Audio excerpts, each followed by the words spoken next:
Yeah, that was one thing too, is that when you write a second book, the first book was a standalone, and I hadn't really intended to write a sequel. It was more like when I was done writing, I was so kind of enamored with the time and all the characters and the story. It just felt like I'm not ready to let these people go and move on to something else. We'll talk about this and much more today. Welcome to a Writer's Day podcast.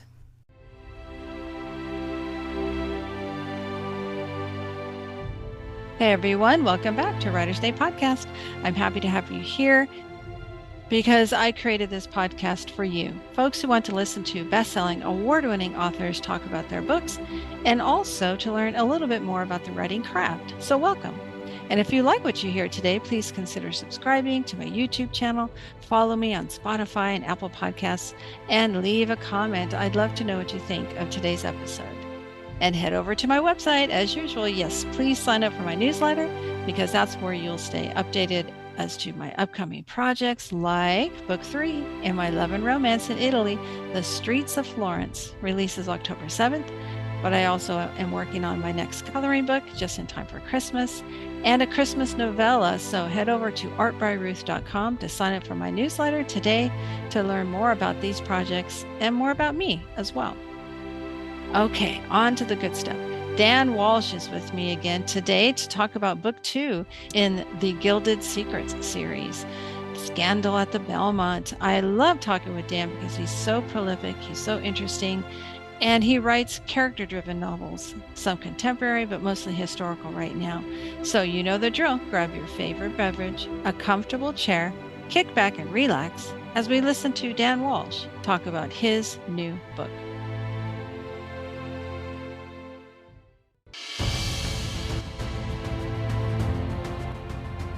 Hey everyone, welcome back to Writer's Day. I'm excited to have author Dan Walsh. And welcome back, Dan. It's great to be back. Yeah. So what have you been up to since the last time we talked? I think we spoke about Book 1 in your series. So what you been up to since then? Well, mainly it's writing and finishing the sequel. I actually just finished it. It's called Scandal at the Belmont, and that's really what I was working on pretty much, 5 days a week. It's not like a real job because, it's too enjoyable to be called work. But especially for me when I get to write, historical fiction, because I love history. And this time really for the first time, I think, I really kind of did a little bit of a deep dive into AI as far as helping me with the research. Mm-hmm. And I learned quite a lot, and it helped me quite a lot in terms of shortening the time, I guess you could say, finding out, all these details and stuff. So it was a really fun and kind of adventurous thing. And I'll tell you, a little bit more about this calendar idea that's coming out. That's sort of a spin-off idea from it. But that's what I've been working on, is Scandal at the Belmont, and got it finished. And I have quite a process by now, since I went indie in 2015.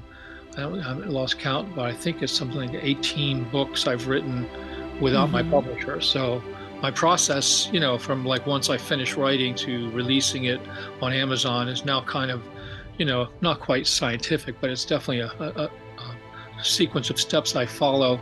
And it's nice because it's a lot shorter. When I used to finish writing books for my publisher, it would literally be a year before I'd see them on the shelves. Yeah. And my process is more like 6 weeks. Wow. From the moment I finish the end, so to speak, of the last chapter before it's actually ready to be read by others and, released online. So I like that a whole lot better, 6 weeks. And your readers do too. Your readers like not having to wait 2 years.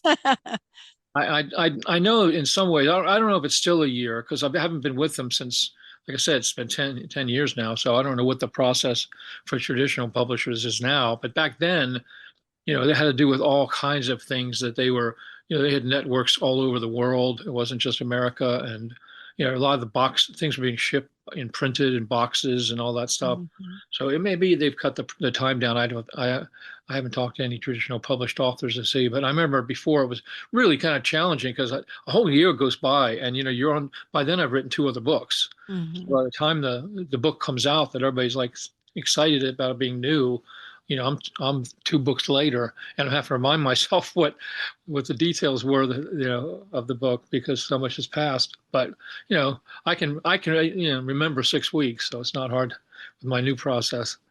Yeah, I find So it's a lot easier too now. I've done about 20 books on Kindle, direct publishing, and it is a process, and I'm becoming more comfortable with it as well. And I too like how my readers don't have to wait 18 months to a year between, 18 months is typically what most of my trad published authors friends have to wait, but now they're starting to rush it to about a year now. I think most of my friends release one book a year through the big publishers. So I like that my readers don't have to wait as long. I am releasing about 4 books a year now, and that was unheard of, about wow, 10 years ago, right? I don't know how you do it. I mean, are they full length books?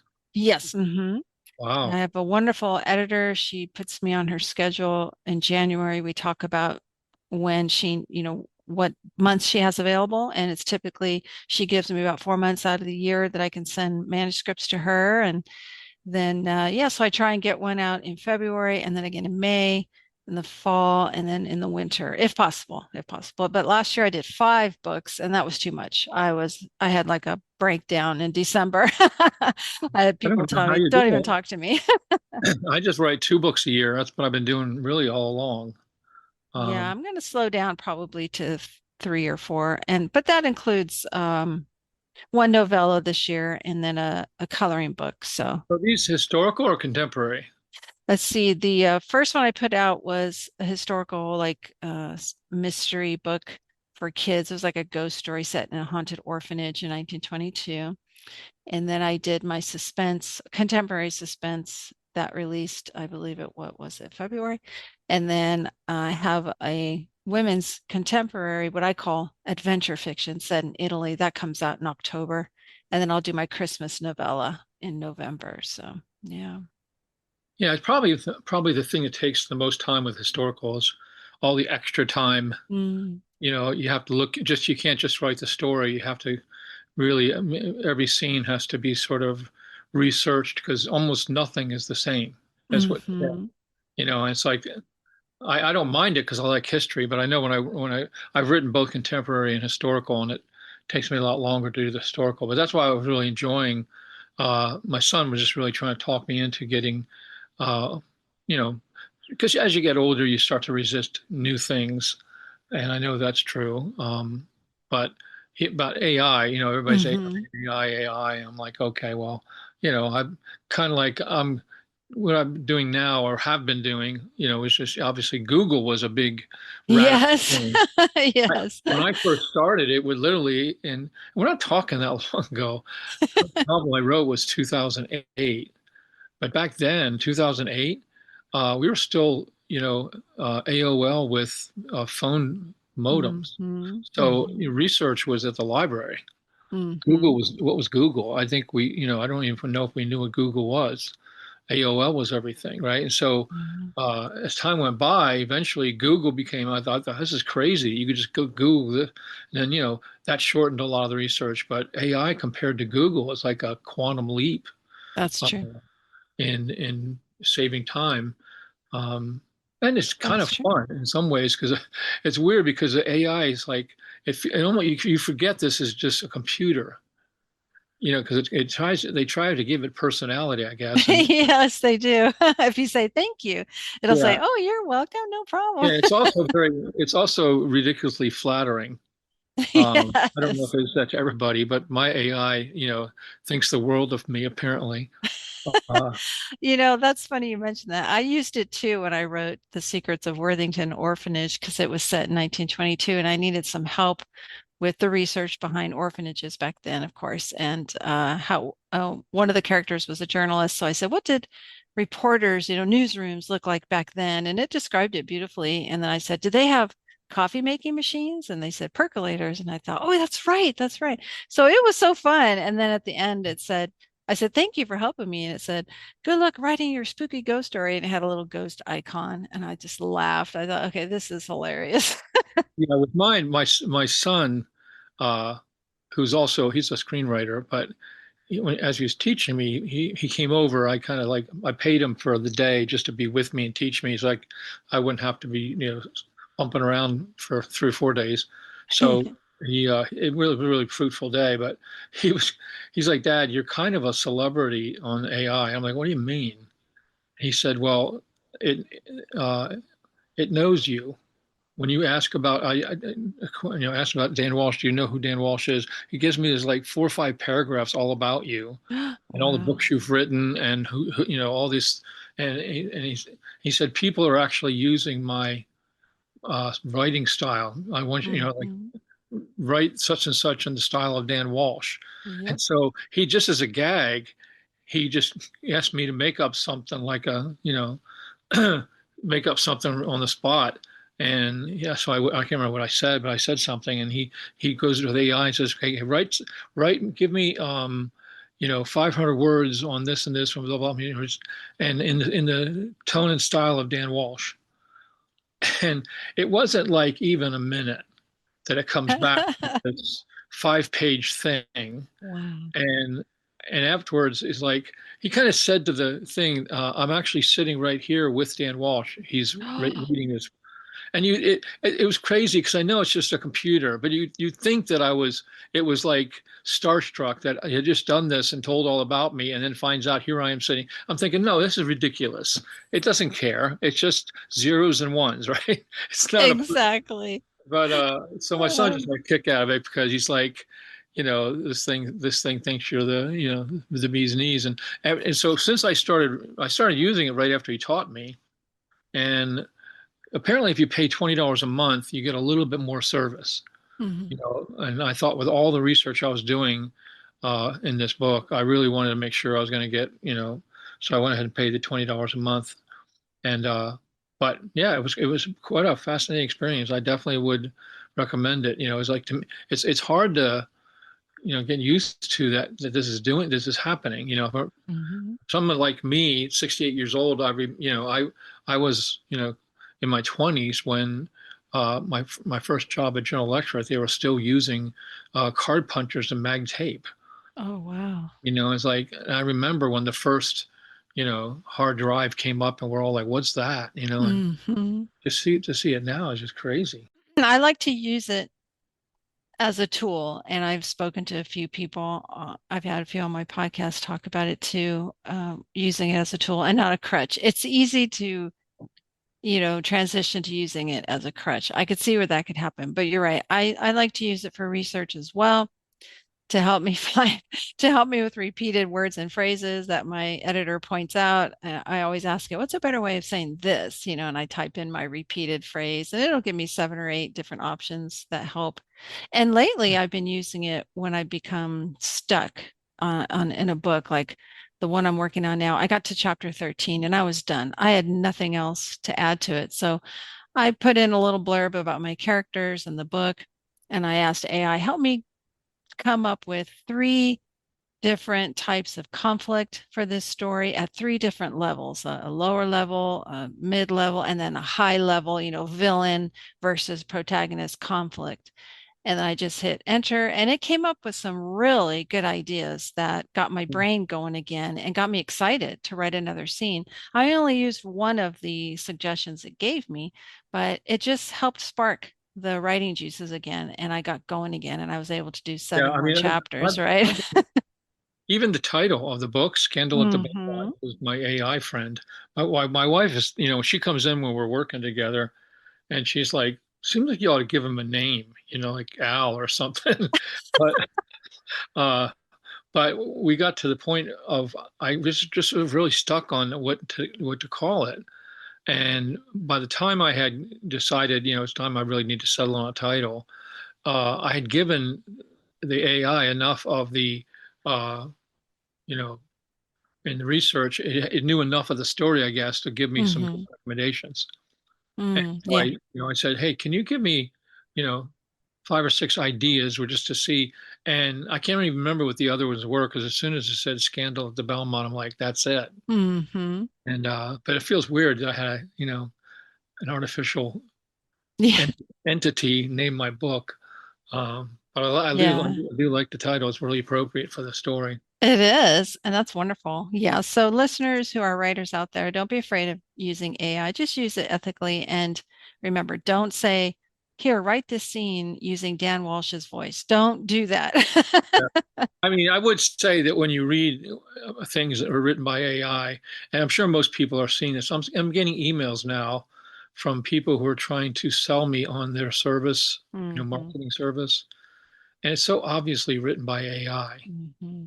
People are just using AI to write their copy, what you see, their emails and whatever, and it's just like over the top, you know, the skill level. You'd think these people had PhD to write an email, and just the floweriness and the ornate language and all that. And I'm like, yeah, you didn't write this, Hmm. So I Yeah. do think people are, especially younger people, I can see where they're could be tempted just to, skip steps and just, like they you know, like you said, use AI inappropriately because I do think that it's not. I can tell when AI has it's come back to me with different things when I asked it for research and stuff and its suggestions and things, and it doesn't. I wouldn't say I'd ever feel comfortable with it writing a chapter, Yeah. feeling like oh that's like it would write a finished product. It's just off. It may like even that may write it may have captured some of my, I don't know, style, I guess, because but it doesn't feel to me like it's got this. It's almost like it lacks a soul. I mean, obviously, it doesn't lack a soul because it doesn't have a Mhm. soul, but there's something missing, Yeah.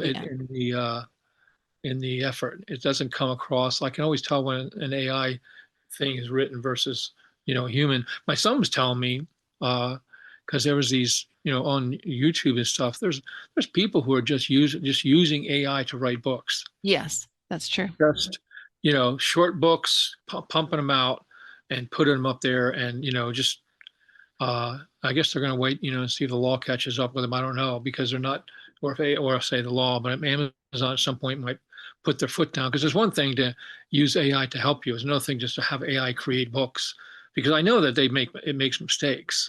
I mean, even in my Hmm. research, I've caught numerous times the AI came back with faulty information because Hmm. I know the subject. I know that some of the stuff that was telling me wasn't right. So I would ask it. I said, "Can I fact check you on something?" And I'd run it back. He said, "Oh, good catch. You're correct. I was wrong there. I'll make a note of it for the future." Yeah, it hallucinates, and folks need to remember that. I work at a university, and we create assignments for our students to go use AI. So we remind them to check the work, to check what it generates, because it won't be 100% accurate. And you get that with those APA, those citation machines, same thing, they won't be accurate.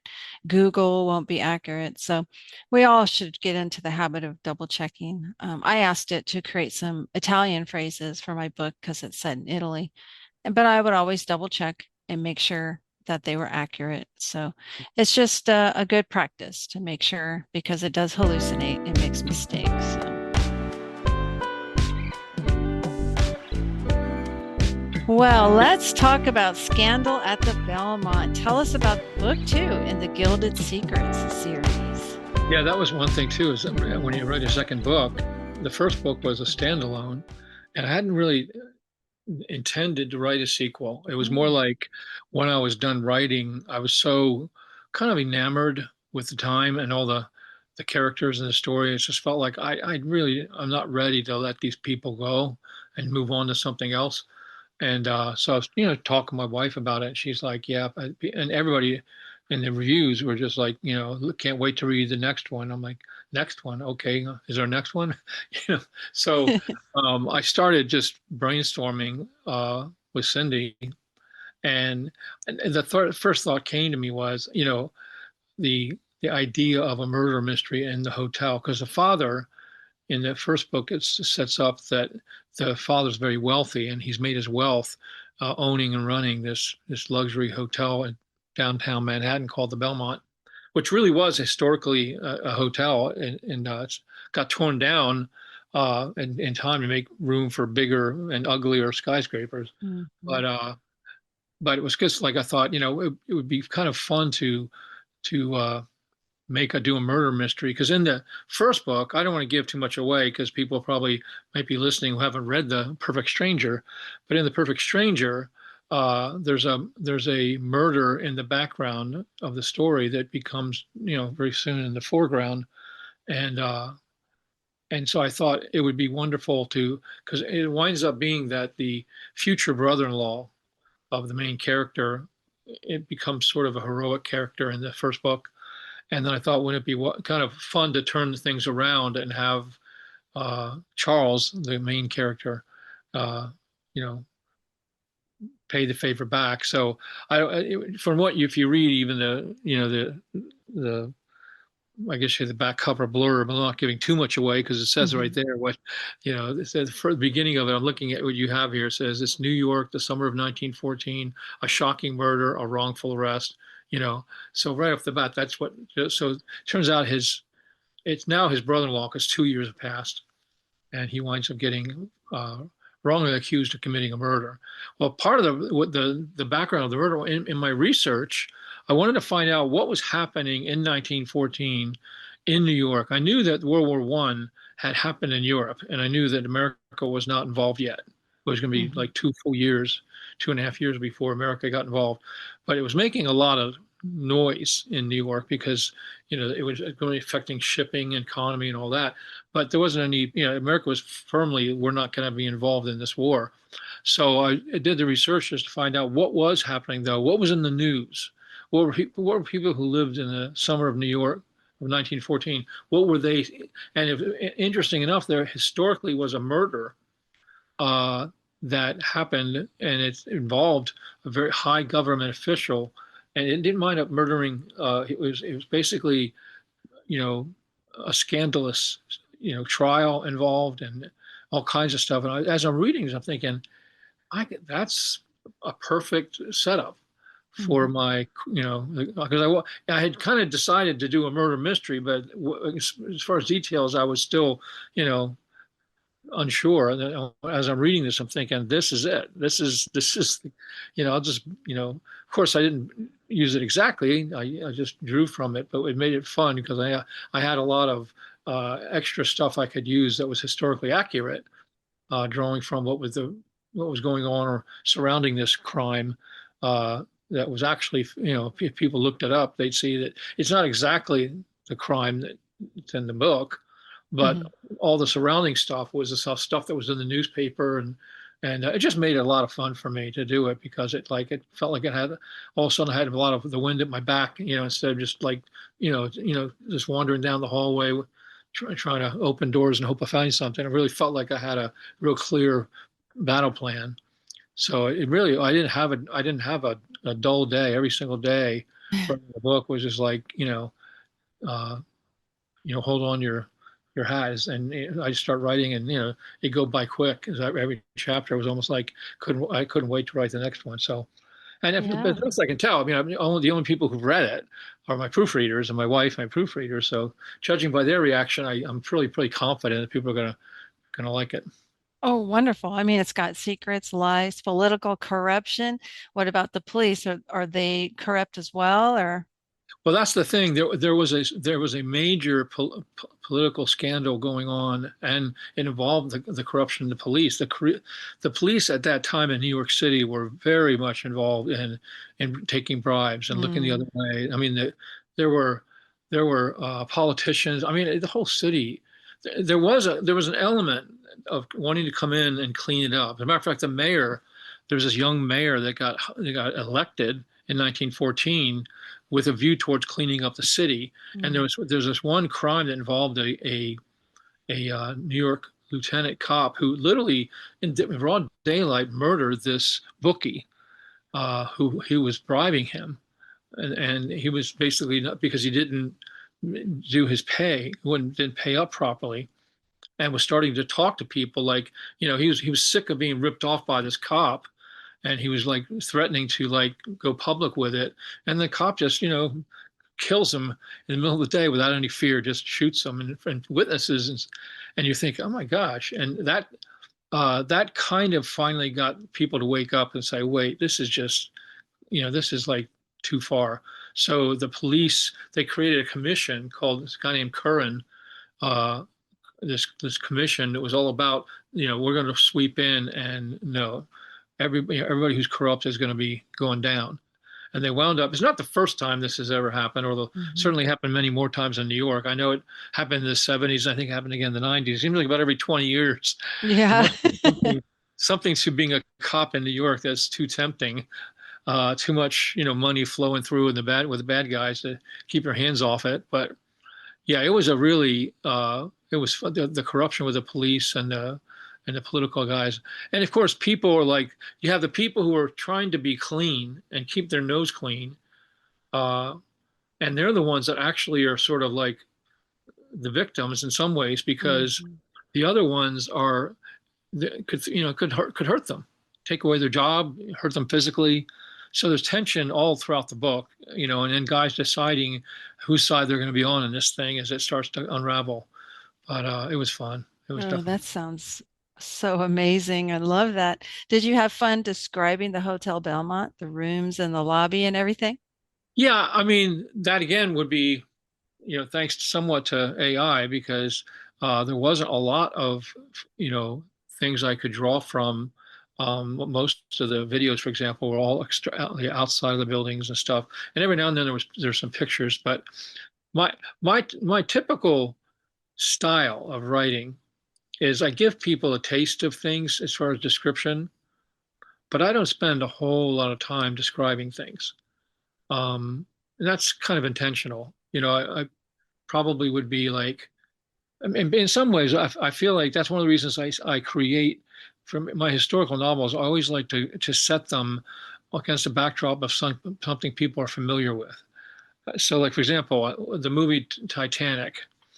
The first movie, it happens the same month the Titanic is sailing, and it's in the news. It's because I realize as soon as I say Titanic, everybody who's seen the movie probably three times sees all the scenes, right? They see, maybe even hear the music, So uh, I don't have to like belabor what everybody looks like and everything. I can hint at it, and they'll fill in the blanks with their imagination. And Mhm. that way, the story after me doesn't get bogged down with me going, blah blah blah.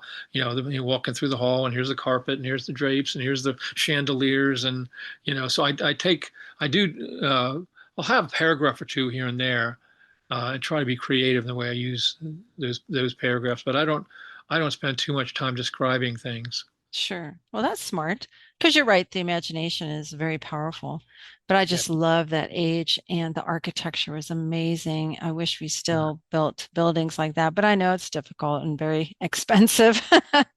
But I Yeah, do you wonder miss how that. they like even on the cover, you see every now and then, like if you even go down to DC, you see all these uh, old buildings. They're the smaller ones, all right? These old buildings in between these massive, big square boxy things, and Hmm. you get a sense of wow, how much time they spent beyond just the idea of the functionality of this building to make it look fancy. Hmm. I mean that just why that was like a value. I mean, it had to be a value because all the buildings were that way. They spend all this unnecessary, you could say unnecessary time making it look really cool. Yeah, And they wanted it to look European, even though it was America, and they brought in a lot of the different styles from Europe, right, the architectural styles. And then, the modern age came and everything became glass and metal. But yeah. I do love that they kept some of those old buildings the way they are. So, yeah, wonderful. Well, Scandal at the Belmont releases August 30th. So head over to Amazon, pre-order your copy now, and also pick up book one too. And so what's coming next for you down the road? Well, one quick thing about the pre-order because of Amazon, even though it's releasing the 30th, the discount price is only to the 25th. I have to Oh, change the price. okay. Um, so if anybody wants to get the pre-order price, they can do it between now and the 25th, uh, and it'll download, like on the 30th when it comes out. I am telling people now because so many more people now are using Kindle Unlimited, and I always want to make sure I want to tell people, don't if you're on Kindle Unlimited, don't pre-order it because it will be on Kindle Unlimited from day one. So, don't spend money and then find out, hey, it was on Kindle Unlimited. So, yeah, it'll be, and also hopefully the audio and the print books they'll all come out the same day. Oh, So okay. that's my effort now, is trying to coordinate so that happens. Hmm. So, I think right now that I do have an interest in a third book. If I can come up with, because in 2 more years will be World War One, Mm. and the it's just like World War One was just completely tragic, as far as the all the things that happened versus what people expected. There's all this patriotism and all these people, signing up and over there, all these songs and all this stuff, and then people over there found out that it was just a horrible, horrible war. So I don't think I want to. There's been too many really good, even recent movies about World War One, that I don't want to write a war book. Sure. Um, so I'm looking at the possibility of, maybe, since Charles was very involved in solving this murder, and the police were even kind of, surprised by how skillful he was, in part because he cared, and they didn't. It wasn't that. But anyways, that I thought it might be. I don't know if you know about there's a TV series that BBC did called Foyle's War. Oh, It's a long-running yeah. British series, and it was a, Hmm. it was a detective who was solving crimes during World War II in Britain. So it was like the backdrop of every story was the war, but it wasn't a war story. It was really him solving crimes against this backdrop of World War II. So I'm thinking of the possibility, if I can come up with a plot that I would really, about him, Charles maybe getting involved in solving some kind of wartime crime in the States. Mm. Uh, we'll see. I don't know. I'm just toying with it right now. The thing I'm actually working on, though, is I'm trying to get this calendar put together, and also a bunch of because the calendar will be 2026, but the prints that I'm using for the calendar came out so well that people are saying people would like those prints just by themselves. And Oh. you can actually make standalone the prints available for people to pay just for a few bucks for digital download. And then they can, of course, do what they want if they want to print it, make it into something frame worthy or just something for their computer. But just everybody I've shown the pictures to are just like, wow, those are beautiful. And I think they are too. So that's kind of a fun thing. For me, as a little diversion. I've never done anything with Etsy, but I'm actually going to have to set up an Etsy shop. And my wife is quite a really skillful artist. She's a painter, Mm. and she's done so many beautiful paintings that I keep telling her we need to do something with this. And so since I've done all the stuff with the calendar, we might actually work together to try to get that. Once I get this calendar thing set up, I'll have kind of blaze the trail, and might Hmm. follow back up to try to get some of her work available. Like, 'cause I think people, when they see it, that they would really like that. It's kind of stuff that, really, really pretty. She does flowers, she does scenes, but her style is just very cozy. It's not, it's not modern. It's very, very charming. I don't know what the word is, but I really love it. I mean, and everybody who sees it, when they come over and they're like, "You did that," that kind of thing. So we'll see. That I might do that. It might take about 3 months, 4 months, to break from writing to do those things, and then get back to the book 3. I think probably the plan. Nice. Oh, yeah. When you do get that Etsy shop up, let me know. I'd love to see it. Sure. Yeah. Well, Dan, this has been wonderful. Thank you for coming on my podcast again to talk a little bit about AI and how to use it for research, and then Scandal at the Belmont and this calendar that comes out next year. It sounds amazing. I really appreciate it. It sounds like you're busy, so I appreciate you taking time out of your busy schedule. Well, thanks, Ruth. Always a pleasure talking with you. That was so fascinating to listen to Dan Walsh talk about his newest book, Book 2, in the Gilded Secret series, Scandal at the Belmont. Oh, I love that. And I also love listening to this prolific author talk about how he uses AI as a tool, and just like I do. And so most writers out there are still a little skeptical about using it, but there are ways to use it as a tool rather than a crutch. So try it out, use it ethically, find out how to do that if you're questioning But give it a shot. It really is fascinating and very helpful. AI can be very helpful. And as usual, I hope that you've been encouraged to keep going on your writing journey.